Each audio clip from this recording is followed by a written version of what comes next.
Recruitment for Arknight's Enfield Beta Test 2 has officially begun. Head to enfield.griffline.com and complete the recruitment survey for a chance to join Beta Test 2 when it starts on November 28th. Today's stories include why the internet thinks Half-Life 3 is being announced today, Megabonk withdraws from the Game Awards, and Epic and Unity unite for a new partnership. We'll have all this and more because this is Kinda Funny Games Daily.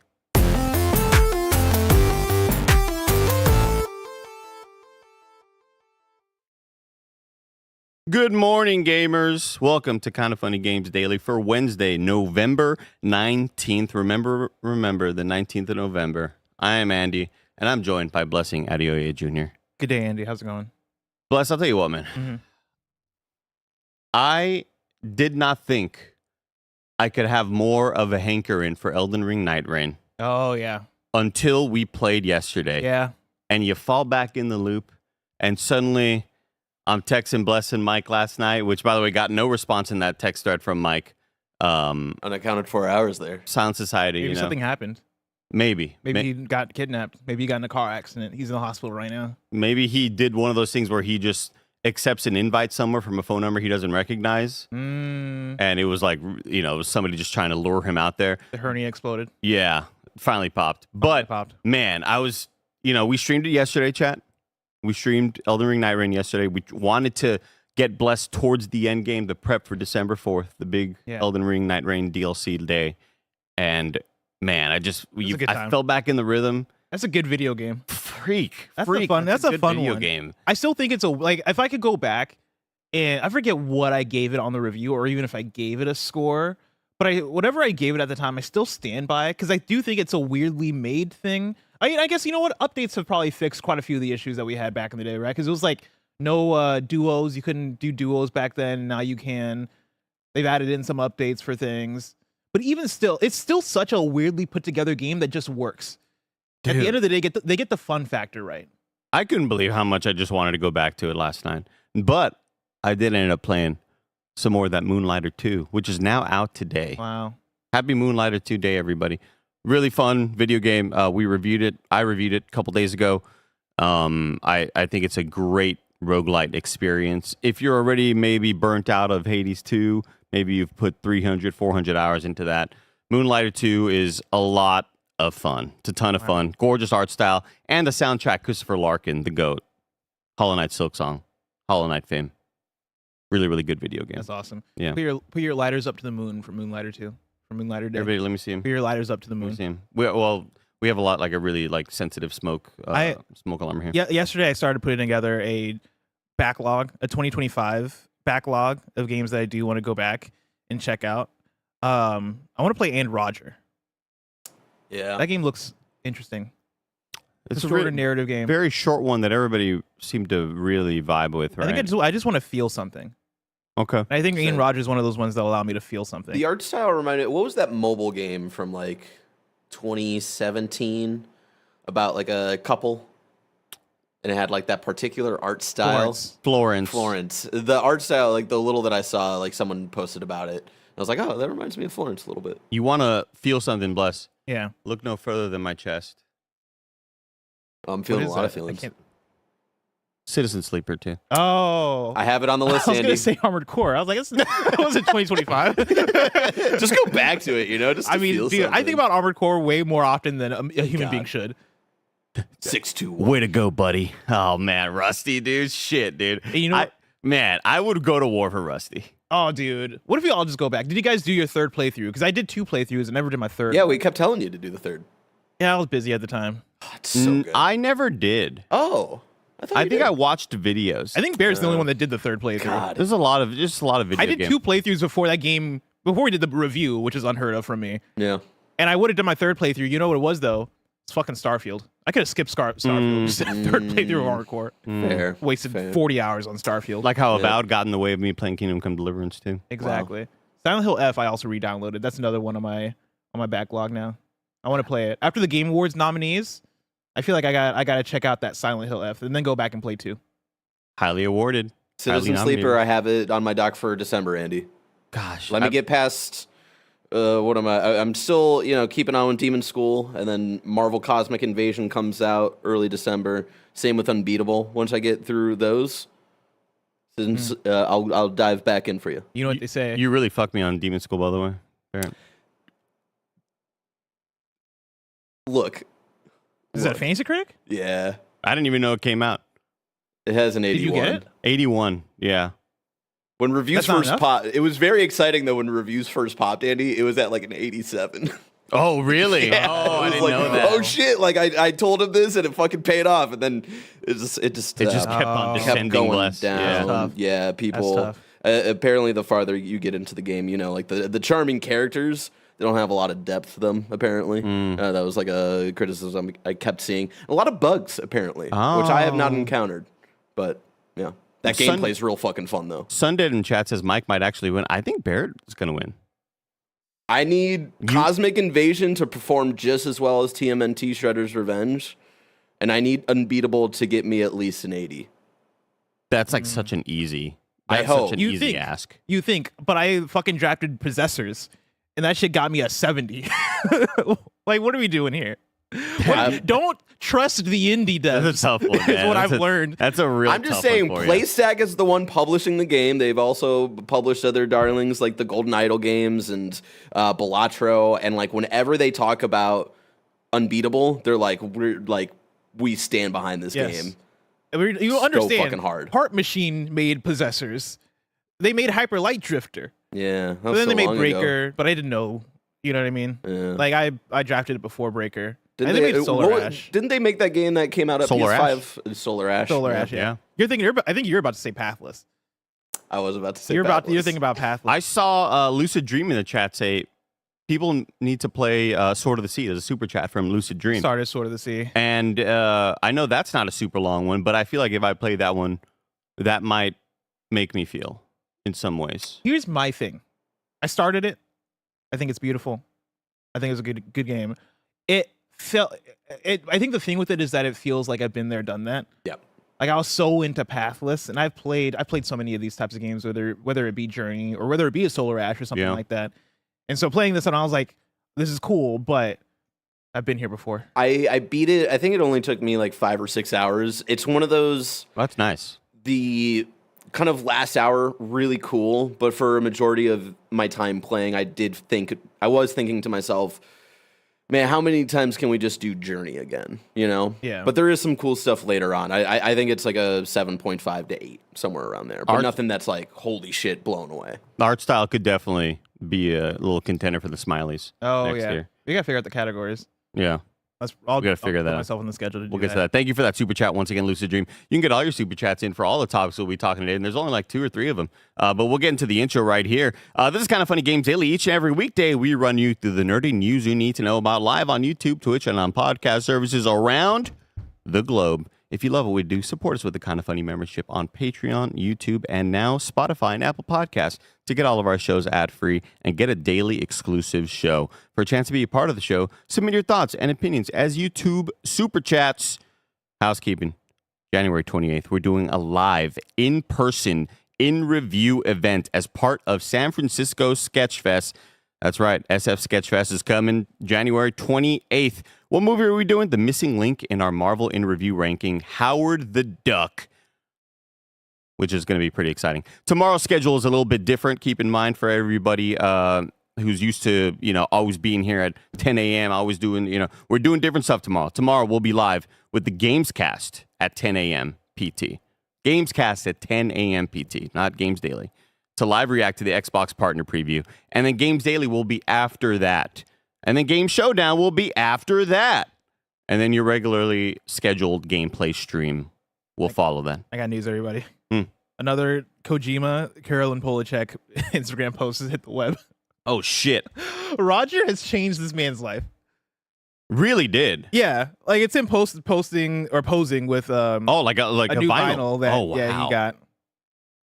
That's amazing. That really is fantastic. He's still a year and a half later, Kojima's still posting Carolyn Polachek. Come on. There's a universe out there where this didn't happen, and like Kojima's life is maybe worse. Kojima like, has depression right now. He's like, I'm missing something. Yeah. If you're a Kind of Funny member, today's Gregway is 16 minutes of Greg on travel days and what the Kind of Funny podcast means to him. By the way, yesterday was an all-timer Kind of Funny podcast. Roll the clip, Barrett. Fuck, man.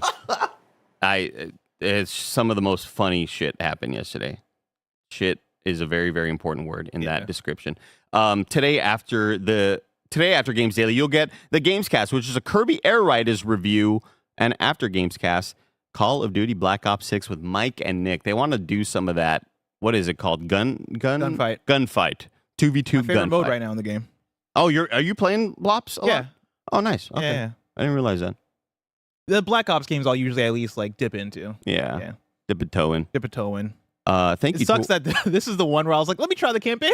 Yeah. Fucking didn't do last year's. Dude, last year's is so and cool. this is the one where I was like, oh, I'll try the campaign. And everyone's like, this shit sucks. Yeah.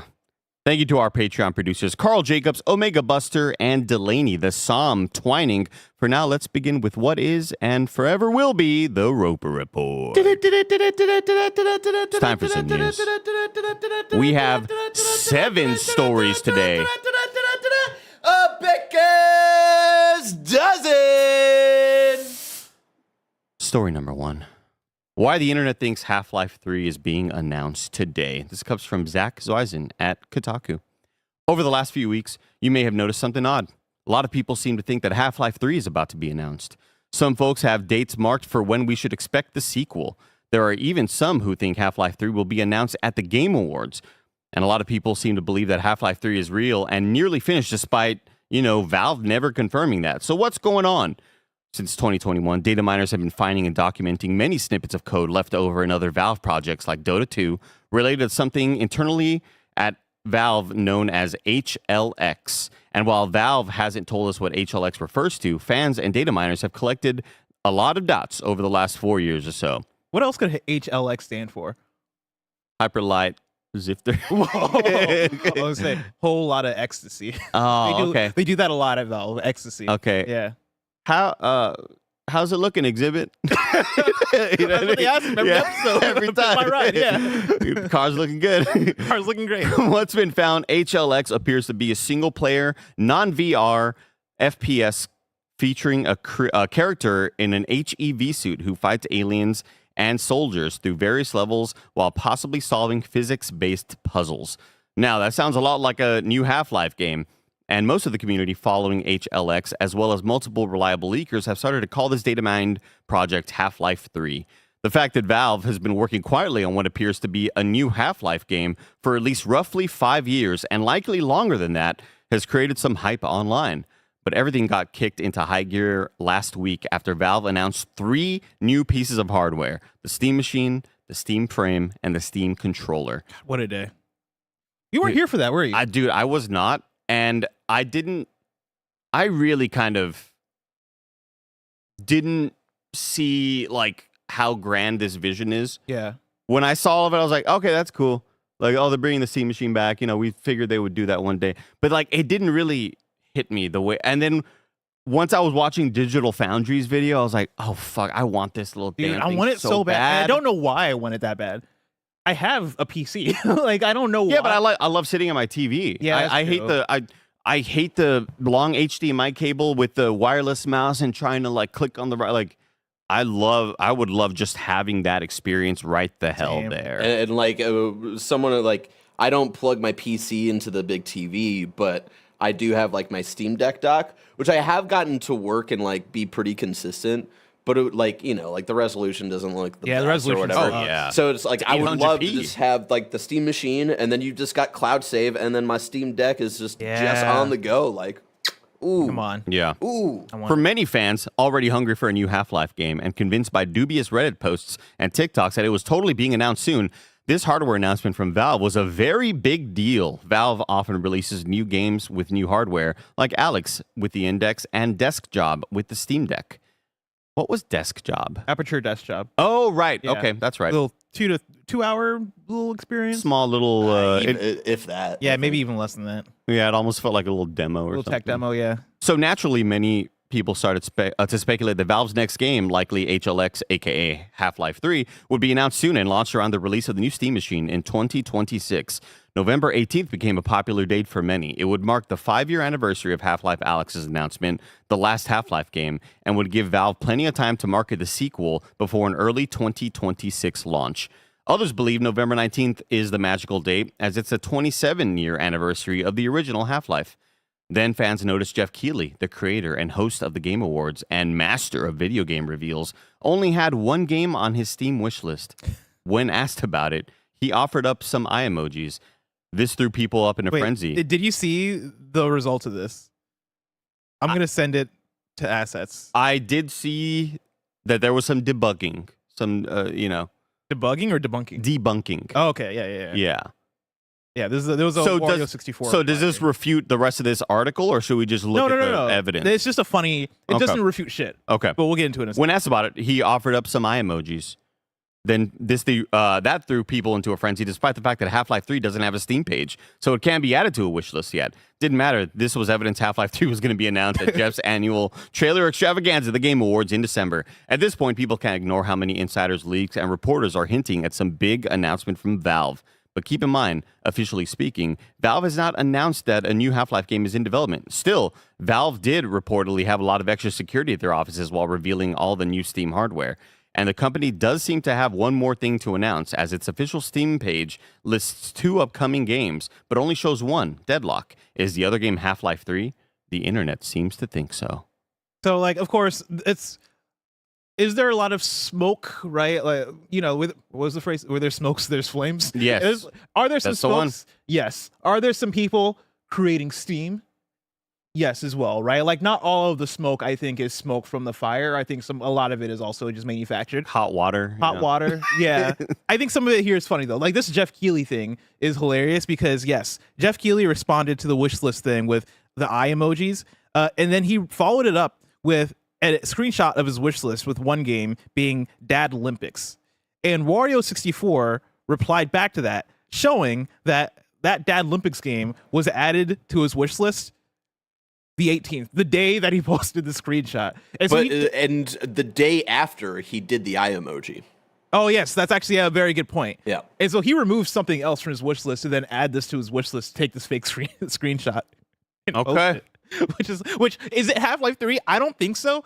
No. I think it's probably something else that's not ready to be talked about. It had to have been something. What's the funniest game we could think that he would want to wish list? What's the horse name? Musume? Yes. It had to have been something 5 or 6 years ago, and then he forgot that wish listing was a thing, and you just kind of fall out of rhythm with it, It's not anything. I think that would be crazy if he wish listed Half-Life 3. That doesn't make sense. Yeah, it would have to have a Steam page. It would have to have a Steam page.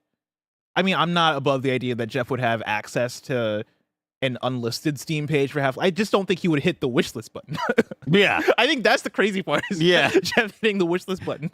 It has to have just been a mistake, right? Yeah. But I also don't know if he would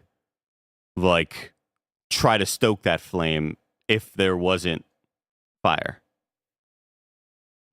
Yeah, okay. I don't know if he would eye emoji something if there wasn't something to eye emoji. I could see that. I just don't. I'm not saying it's impossible that it's Half-Life 3. I just think it could be a number of upcoming things as well. Oh, sure. Yeah. It's Jeff.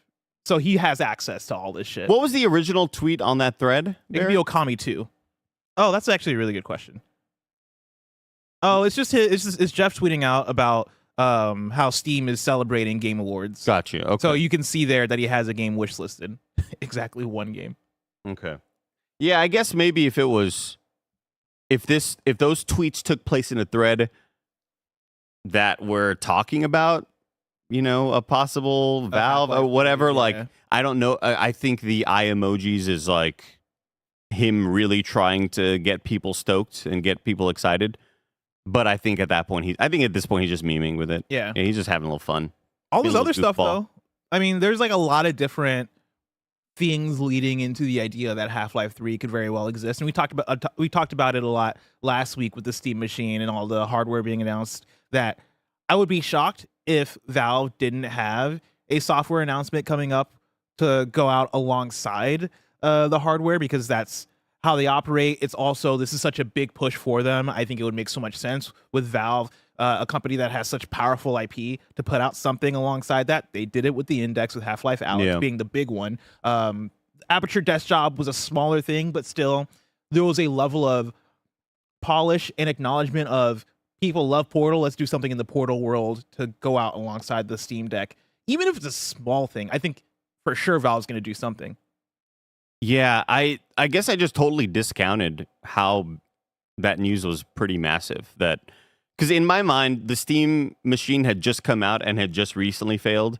This is like a decade ago. Yeah, that was like a very long time ago. I was at Rooster Teeth when this whole thing happened. When we had those little controllers, the weird controllers that we thumbsticks. We had those at the studio, and like they looked like shit. They felt like shit. We were like, all right, this is a novel idea, but it's nothing that's ever gonna really work. And yeah, to now over a decade later, or almost a decade later, come back and say the Steam machine is back. Mm-hmm. Yeah, I don't really know if you launch something like that unless you have something to, package in with it or go alongside it. Did you see the data mine stuff? Because they mention one of these other Valve games, but I'm pretty sure I saw people were talking about it in regard to Deadlocked as well. I think about a year ago. I remember Roger talking about this of HLX, like stuff in the data mine stuff, right? That was like referenced there that people were like, oh, this is Half-Life 3.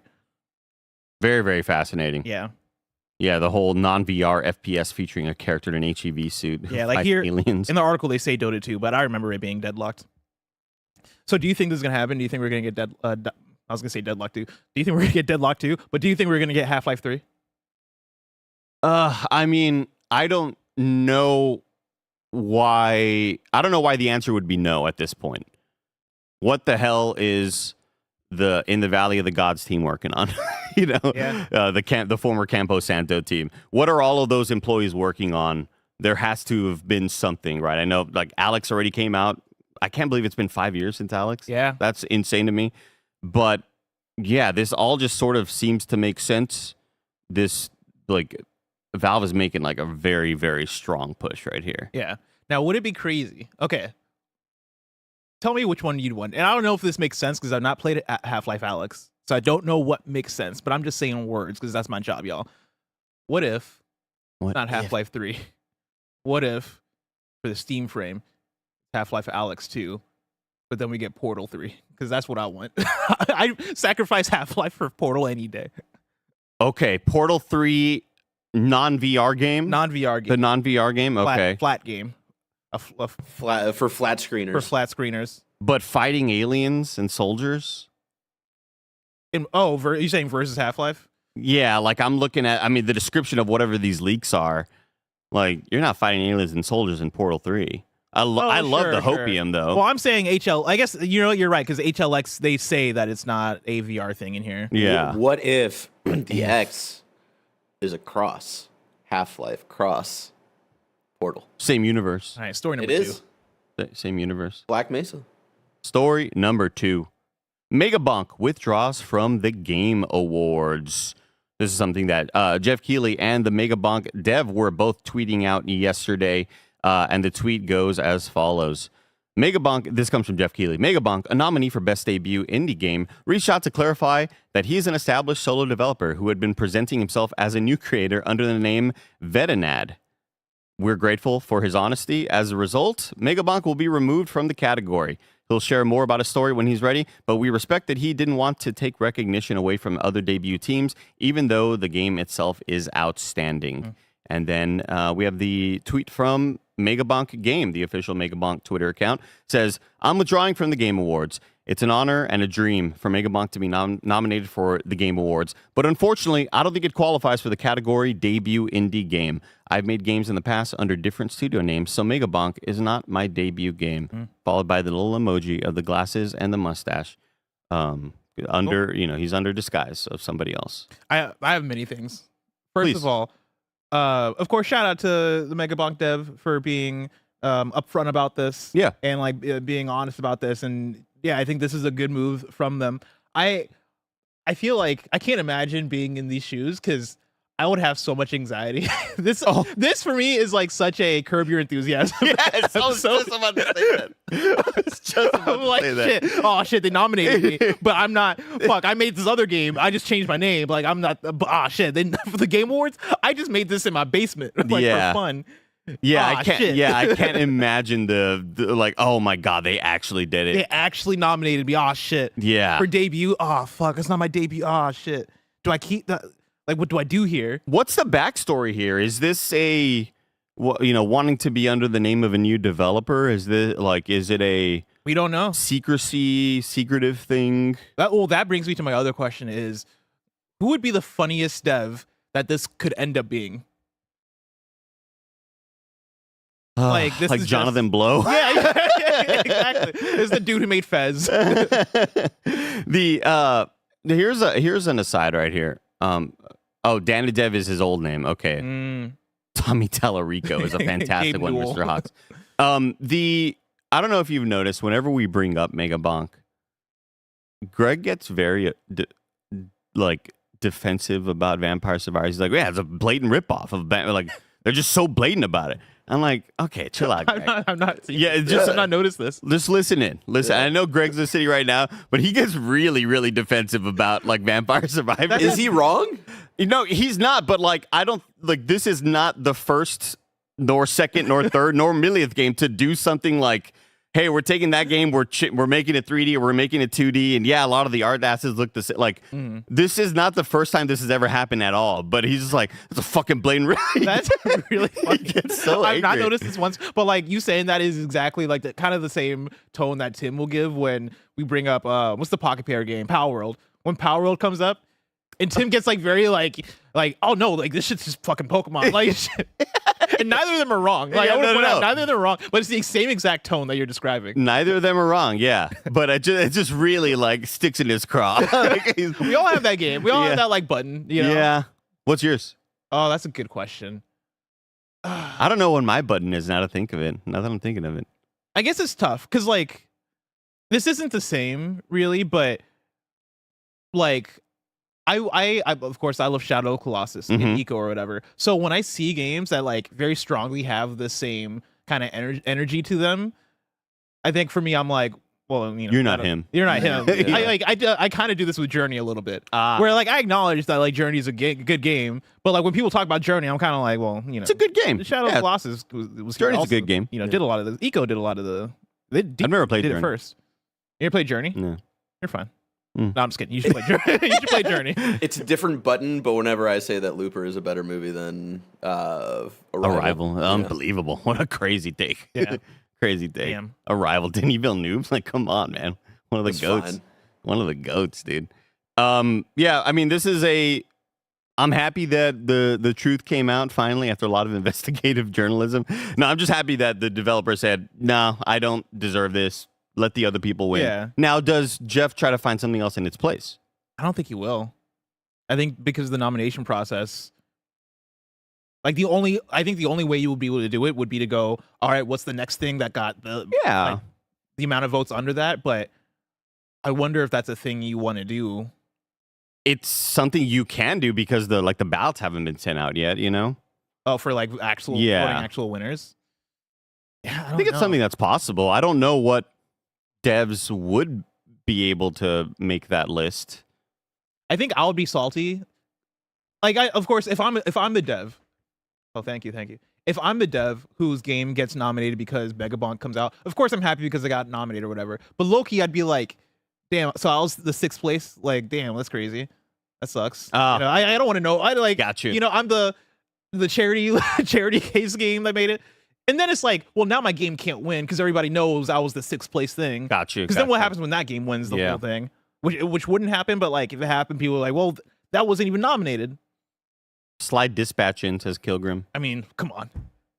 Yes. That's the way you solve this whole thing. You just go, well, dispatch. Let's just fucking put that in there. They've never made games before. I think dispatch is in best debut indie. Is it? I thought so. Dispatch is nominated for something. Oh, yeah, I think you're right, actually. Oh, shit. All right, well, we're actually good. We don't need it anymore. I think we did it. There you go. Nice. Very, very good. Yeah, they're also mentioning that the chat's mentioning that the online voting is already going. Oh, there you So that go. would really screw things up. Unless Jeff puts out like a little newsletter. Hey, we're redoing the votes. We fucked up. Put in another game in there. Slide something in there. Let's go to story number 3. Epic announces. Go ahead. Oh, I just put it up with 3.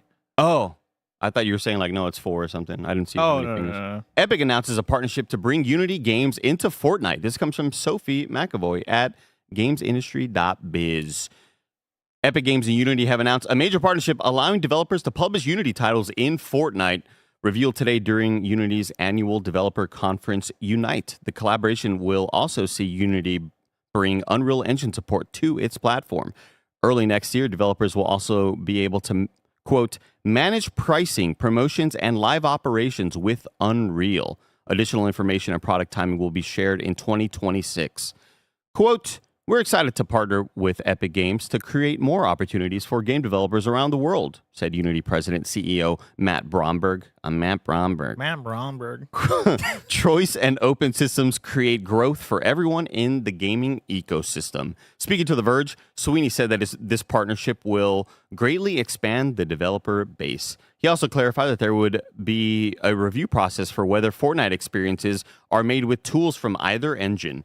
Quote, as this evolves into a completely open system, we'd only have reviews for stuff that we host. Anybody that would be able to put anything anywhere and people would be able to browse to it like you do in a web browser today. Some Unity right there. Unity, yeah. Between two... An epic move. Yeah, between two... Oh, that's really good. Thank you. Between two engines that are, constantly...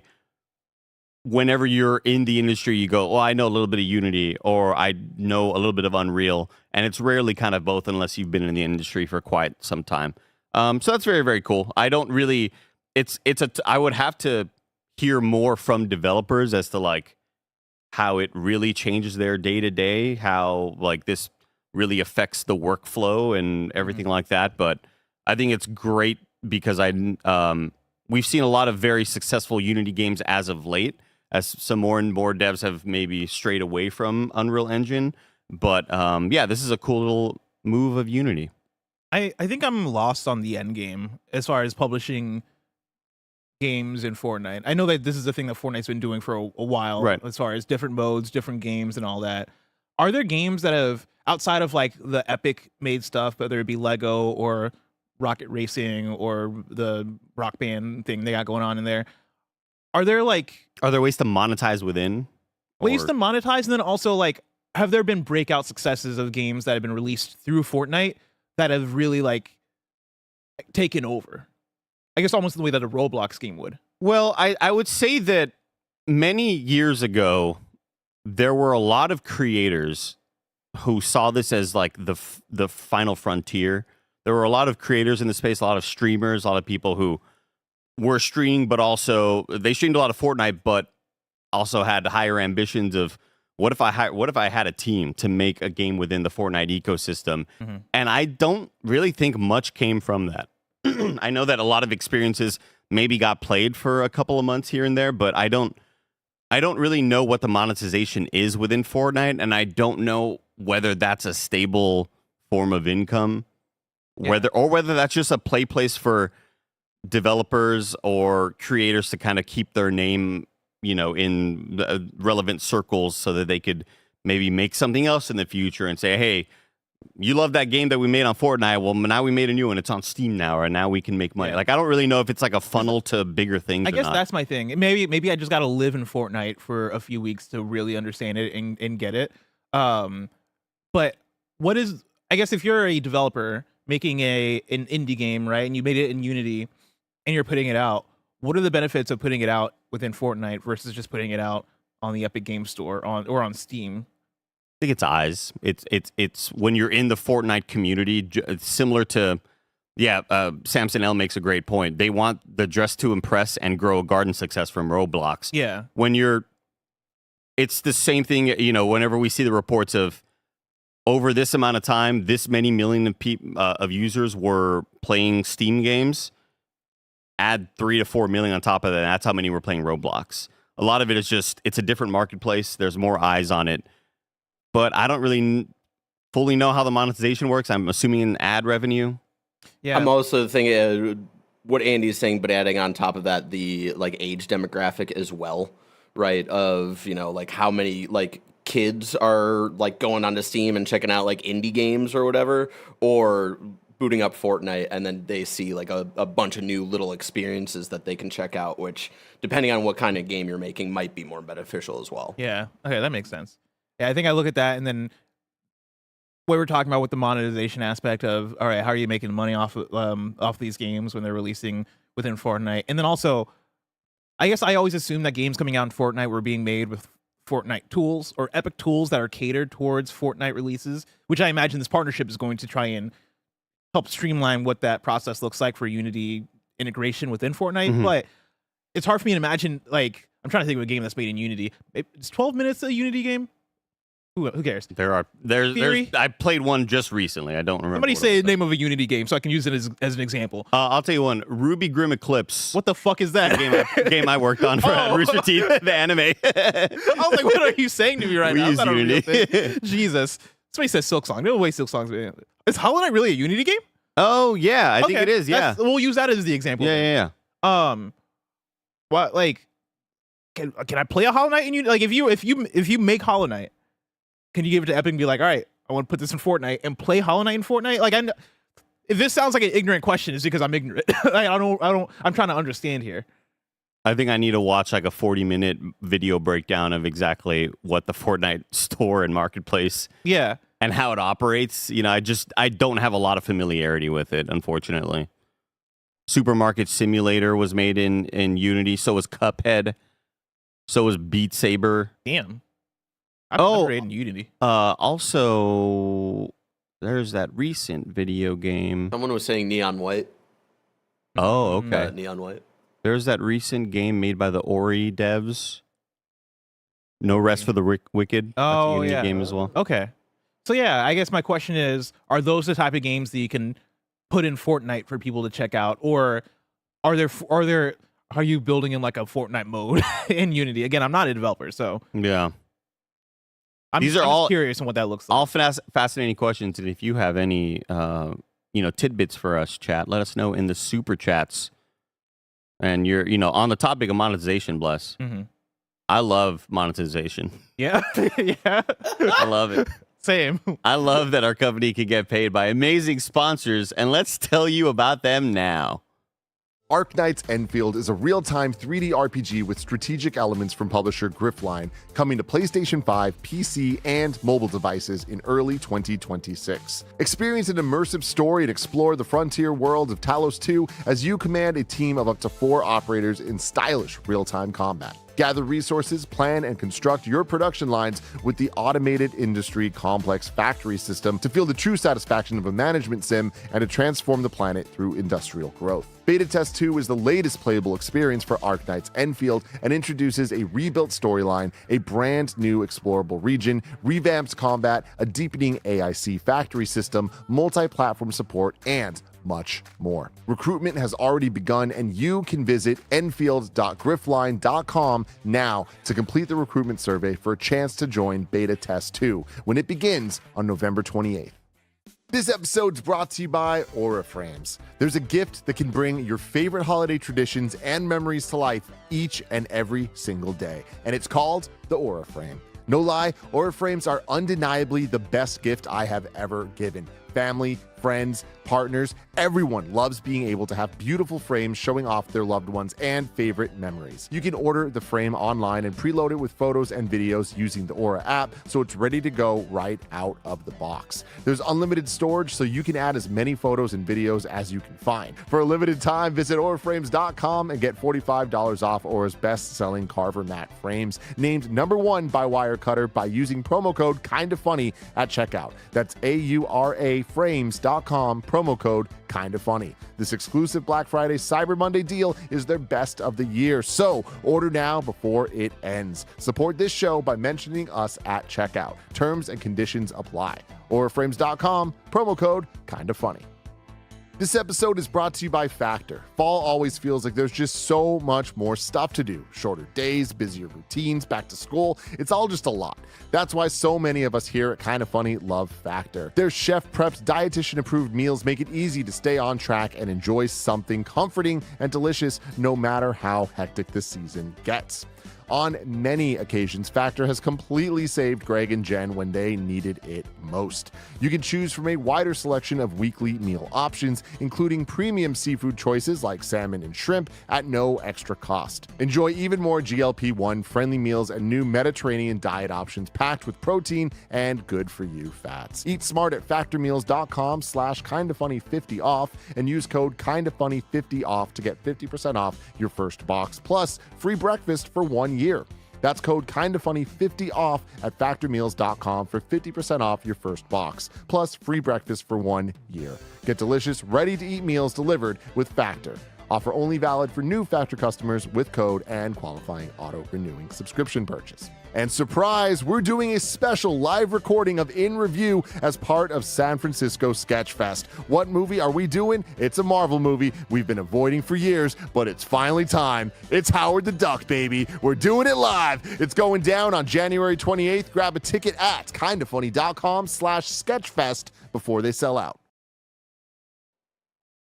Story number 4. And some sad news.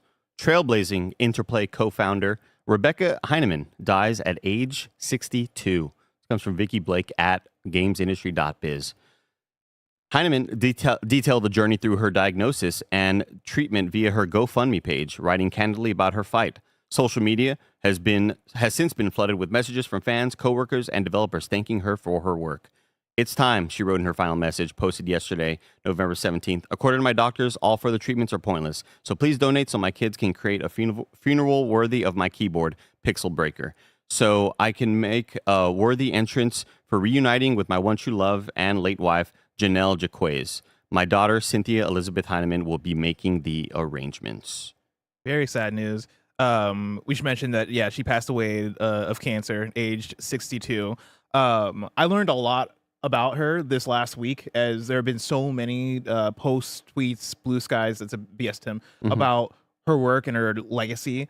I want to read a portion from Wikipedia. It's a longer portion, but like, please do. It's very fascinating to hear about what Rebecca Heineman, like, where she started and kind of where she went in her career, because like, this is somebody who made a big impact in the industry. So starting off in the early life section, right? Rebecca Ann Heineman was born William Salvador Heineman on October 30th, 1963, and raised in Whittier, California.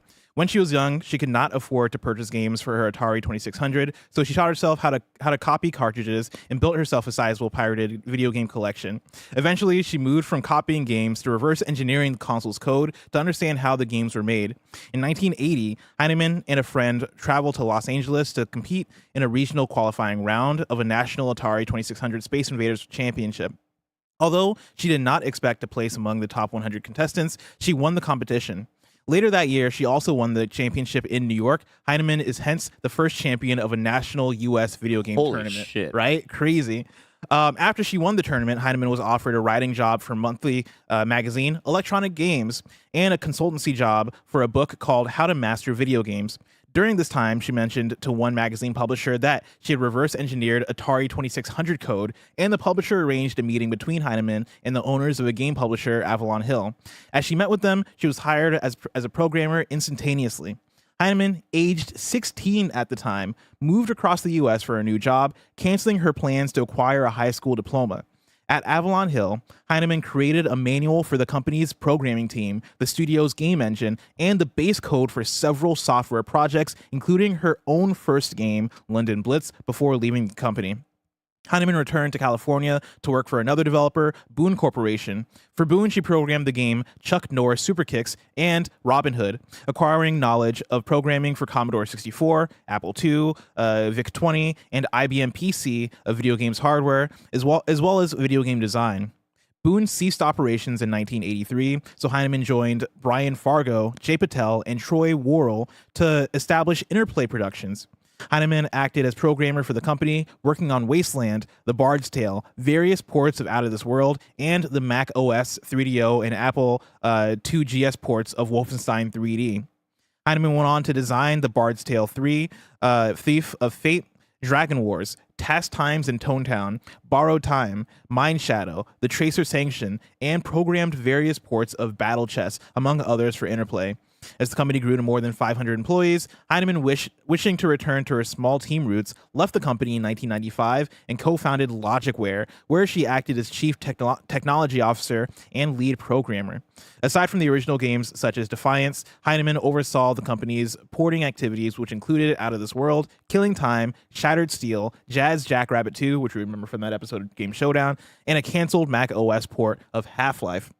In 1999, Heineman founded Contraband Entertainment and served as its CEO.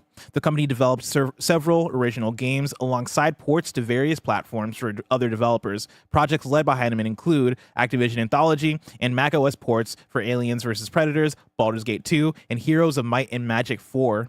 During this time, she also provided consultancy work for directly for other companies. She acted as senior engineer 3 for Electronic Arts, upgraded engine code for Barking Lizards Technologies, and Ubisoft, optimized codes for Sensory Sweep Studios, acted as senior software architect for Bloomberg LP and Amazon, provided training on Xbox 360 development for Microsoft's development studios, and worked on kernel code for PlayStation Portable and PlayStation 4 at Sony. I'm going to pause there as far as the credits, because as you can tell, it goes fucking deep as far as all she did. Yeah, like a storied career. I'd also want to shout out another segment where they talk about personal life and death here, right? In a segment in the documentary series High Score, Heineman said she was drawn to video games at a young age as, quote, allowed me to be myself and allowed me to play as female. As early as at the founding of Interplay, Heineman had a concern with her birth name. At the time, Interplay's founders were not taking a salary, and to sustain herself, she bought a larger number of cheap hamburgers from a nearby hamburger stand and kept them in her desk, which led to the nickname Burger, a name she preferred to be called by over the next 20 years rather than her birth name. Around 2003, Heineman was diagnosed with gender dysmorphia and began to transition to a woman. Dysphoria, thank you. Wait, what did I say? Dysmorphia. Thank you, dysphoria. She formally changed her given name to Rebecca Ann following transition. But beautiful story of life, right? Like, crazy to read all about this just on the Wikipedia page. But yeah, so many people were saying so many great things about her legacy. And so rest in peace to Rebecca Heineman. Yeah, super, super sad. 62, way too early. Fuck cancer. Fuck cancer. Everybody's been affected by... whether it's somebody in your life or somebody that you knew of or somebody you used to work with or whatever, there's always stories like this. And hearts go out to her and her family. That's very, very sad, but quite a life lived in those 62 years. Story number 5. New Game Plus comes to Ghosts of Yōtei November 24th. This comes from the homie Andrew Goldfarb at PS Blog. On November 24th, a free patch for all Ghosts of Yōtei players will introduce New Game Plus, allowing you to replay Atsu's quest for vengeance from the beginning with everything you earned throughout the campaign. Yes, that means it's time to bring a gun to a sword fight with all the new armors, abilities, and weapons from your first playthrough available from the start of the game. New Game Plus will unlock after you've finished the main story and will add new harder difficulty options and 2 new trophies. There's also a new currency called Ghost Flowers that you can exchange with a new vendor for more than 30 new cosmetics, including new armor sets and weapon dyes, plus 10 new charms. You'll also be able to earn an additional tier of upgrades for your existing armor sets and weapons. Beyond New Game Plus, we also have a host of new features coming for the base game. Starting with this new patch, you'll be able to replay content in the post game after you've completed the main story, including a new stats display. We're also adding new accessibility options, including directional button remapping and new photo mode features, including shutter speed, a composition grid, and new filters.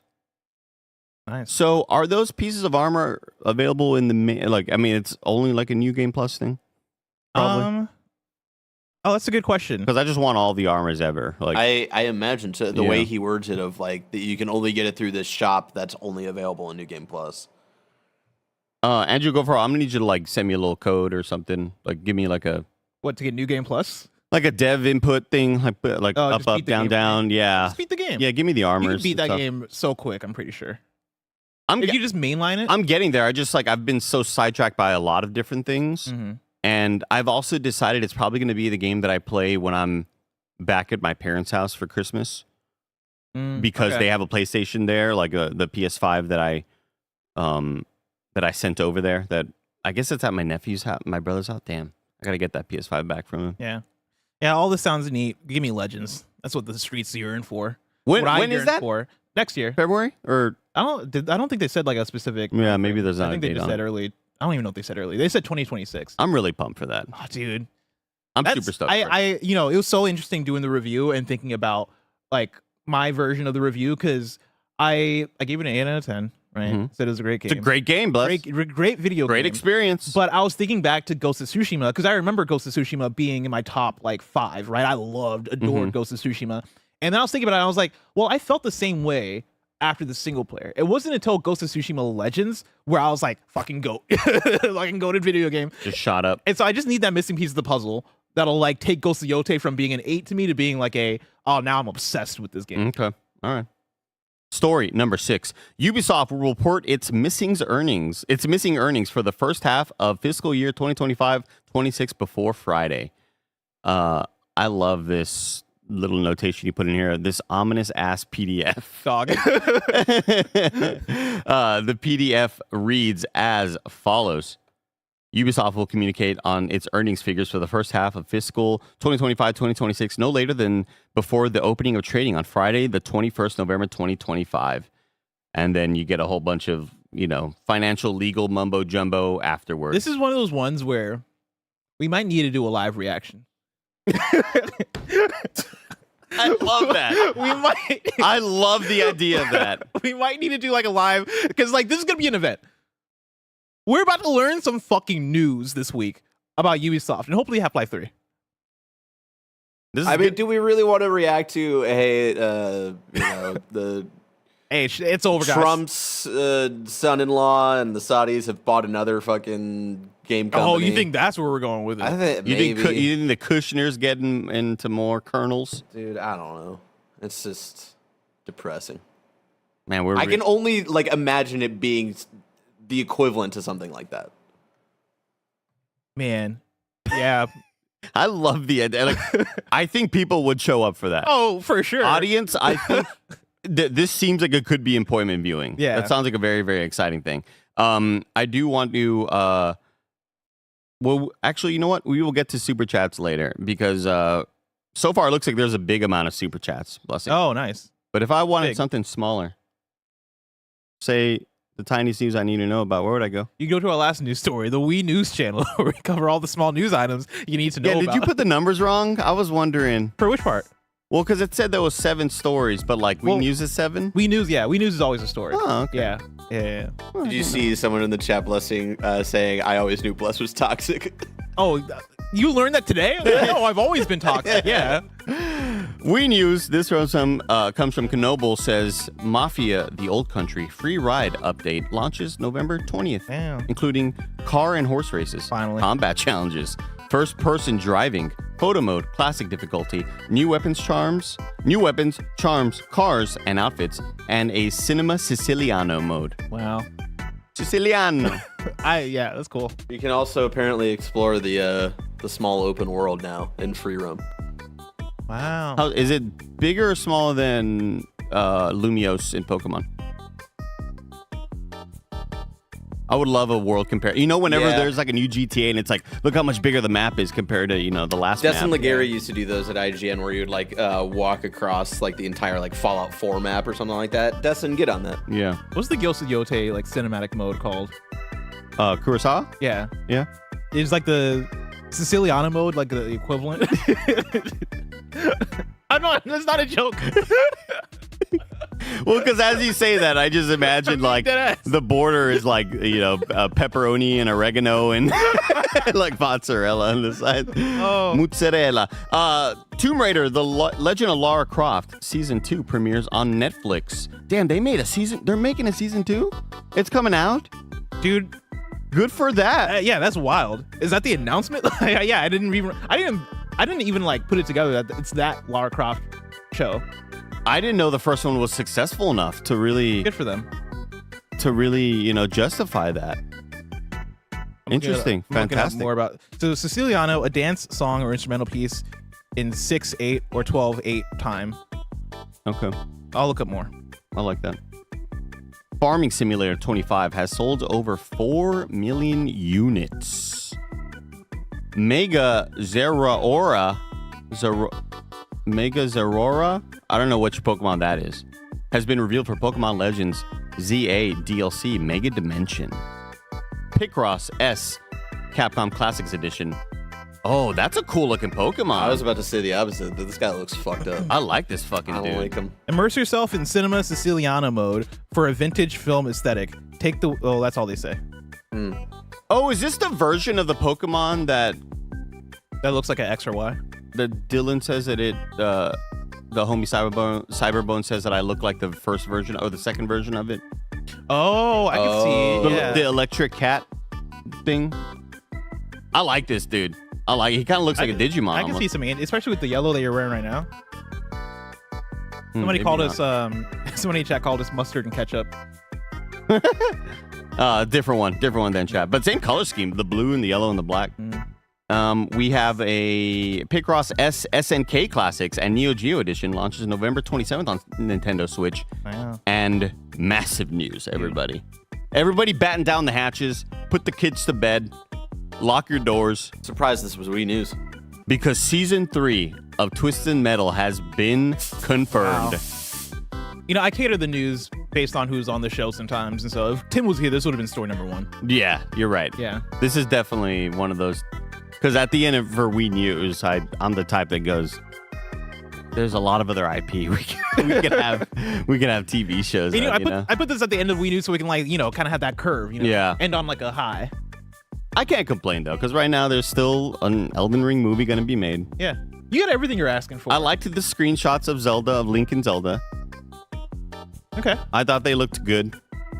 I have a Mass Effect TV show being worked on. Yep. I'm kind of getting everything I want right now. What's on your shirt? Citizen Sleeper. We need a Citizen Sleeper movie. Dude, TV show? Have you watched Alien Romulus? No.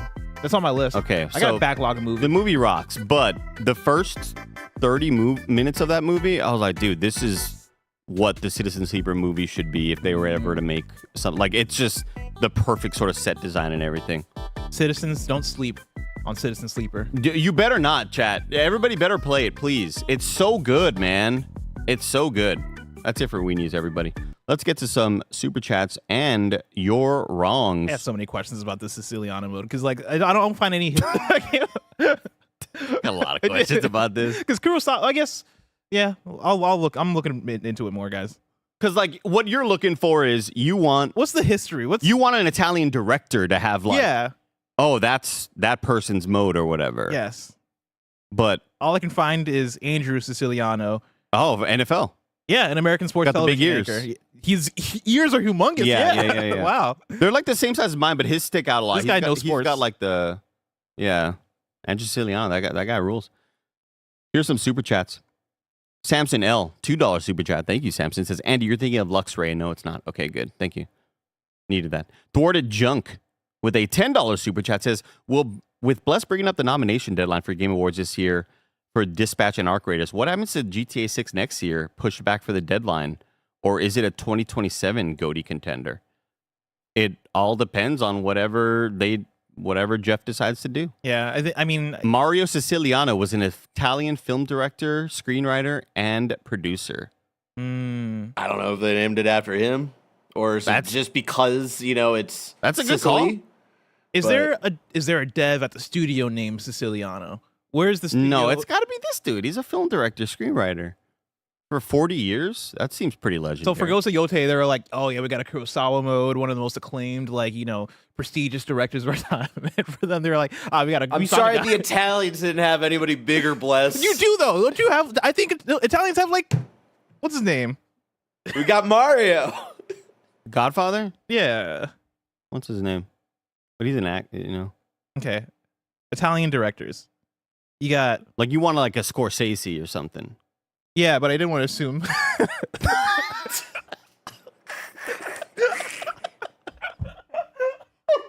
a I wanted y'all to say something. I guess I assumed, but I didn't want to say it out loud because I'm like, what if he's not? Oh, God. Chase Wilson with a $2 super chat says, I highly recommend watching that high score doc.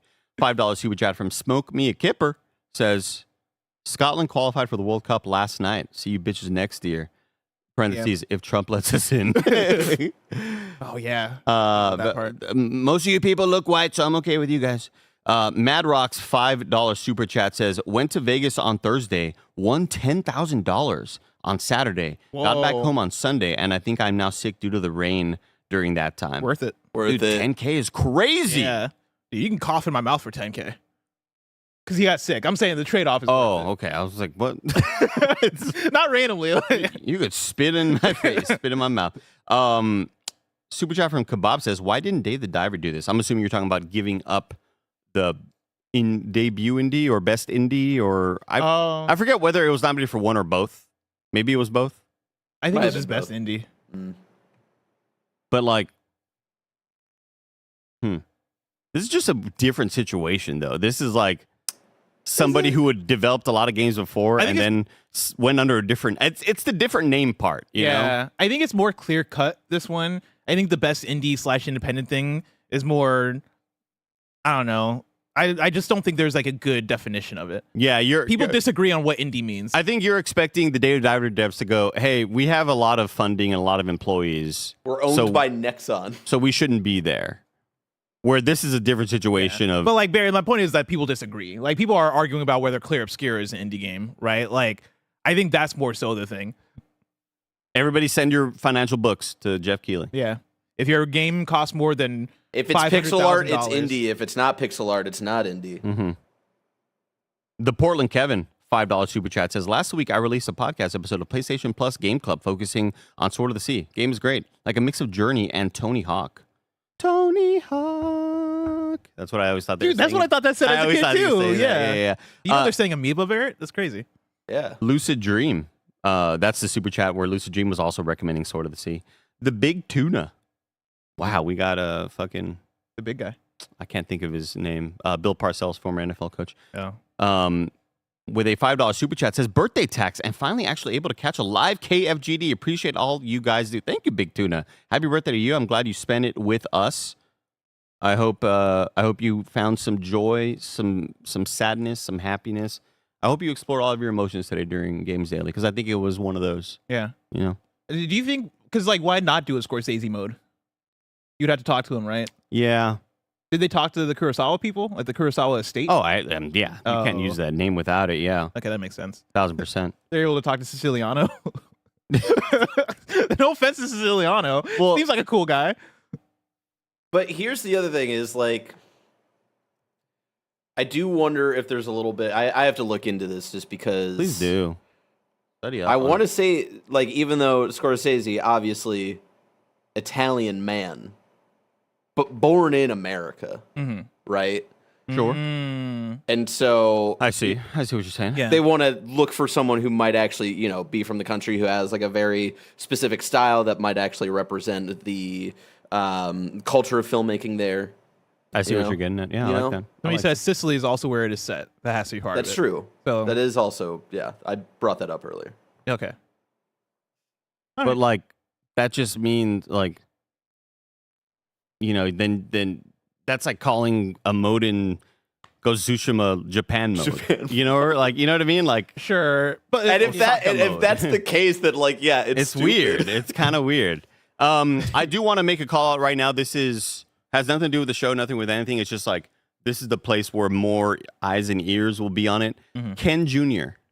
in the Twitch chat, who's usually in the Twitch chat, a long time ago in a galaxy far, far away, you won a giveaway for your Hollow Knight Silksong drawing, where I drew the Green Prince for you. And I need you to check your Twitch Whispers so you can tell me your shipping address and all that fun stuff. So reply to me on Twitch Whispers, please, so I can get that shipped out today. Because I have a free afternoon today. I was like, oh my God, I can like actually ship these suckers out. So we're going to do that. Let's go to You're Wrong real quick. Oh, I'm already in there for you. Kebabs, you watched the show. That's all I'll tell you, Kebabs. Because she writes in and says, also, the word smoke has no plural form, similar to fish and sheep. You understand that this is a meme, because Tim said it one time. Yeah. So when I say when there's smokes, there's flames, I'm referencing the time Tim said it because it's funny. It's technically fires. I had to make fun of I had to make fun of SkyTech for doing something similar. SkyTech, I love you in the Twitch chat, but did something very, very similar where I was talking about the genres that I want for the Game Awards, for game direction to be more towards innovation, you know? Yeah. And I said Clair Obscur would be still nominated in my like innovation thing because it's the first turn-based game to ever do like real-time parries, and it's the first one ever. There's never been another game that's ever tried that. It's the first one and the first one only. And SkyTech was like, come on. There's Mario, this and that. I was like, SkyTech, you watch me enough to know I'm fucking around. SkyTech, come on, guys. Come on. Come on. Nitro with a super chat says, some insight on Fortnite. Fortnite creative is kind of limiting compared to something like Unreal or Unity or even Dreams. Most are maps rather than games. For monetization, successful maps get a slice of Fortnite revenue based on engagement. See, but that leads to more questions than answers for me, because I know that. But then it's like, if you're making something in Unity, creating in Fortnite is more like creating something in Halo Forge. Yeah, you know. But like, if I made Hollow Knight, I wouldn't. I guess like, what does putting Hollow Knight in Halo Forge look like? Is my question. Dionysus says everyone watch Skill Up. Skill Up. Sorry, Dionysus. I say Dionysus. I say Dionysus. I say Dionysus because Rush says Dionysus in one of their songs. Rush real nerdy like that. God, I love Rush. Gonna see him next year. Really excited. Gonna see him in Toronto with Tom Bach. Wow. Yeah. Oh, that's a fun one. Yeah, he was like, dude, I have to watch Rush in Toronto. I was like, the fucking hell yeah, dude. Count me in, dude. That's cool. Bless, this has been a fun episode of Kind of Funny Games Daily. Yeah. Thank you, everybody, for watching and hanging out with us. If you love what we do, support us with a Kind of Funny membership on Patreon or YouTube to get all of our shows ad-free, watch us record them live, and get a daily exclusive show. Enjoy the Gamescast after this, which is a review of Kirby Air Riders. But until next time, it's been our pleasure to serve you.